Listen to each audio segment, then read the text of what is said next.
অকণমান বৰষুণ দিওঁতে গোটেই ৰাস্তা পানী পানী। ক্ৰিকেট খেলিব আহিছিলে ল'ৰা, ক্ৰিকেট খেলিবই নাপালে ষ্টেডিয়ামত। ষ্টেডিয়াম গোটেই পানীয়ে পানী। আৰু ইয়াত দেখিছে নাই ৰাস্তা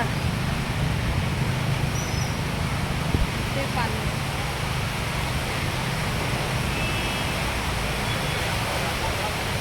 পুৰা পানী, চাৰিওফালে পানীয়ে পানী।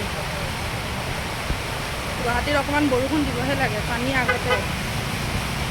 বৰষুণ দিলেও হাহাকাৰ আমাৰ গুৱাহাটীবাসীৰ বাবে।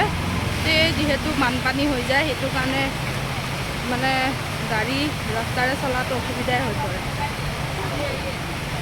মই মানে এইখিনি ফুটপাতেৰে স্কুটি যিহেতু তিনিটা যাব নোৱাৰোঁ এতিয়া পানীৰ কাৰণে, মই খোজকাঢ়ি গৈছোঁ। বাকী ল'ৰাক স্কুটিতে বহাই দিছোঁ। ইয়াৰ পানী দেখিছে নহয়,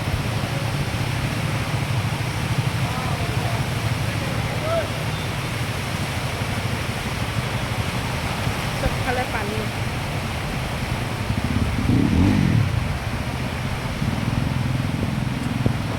পানীয়ে পানী চাৰিওফালে।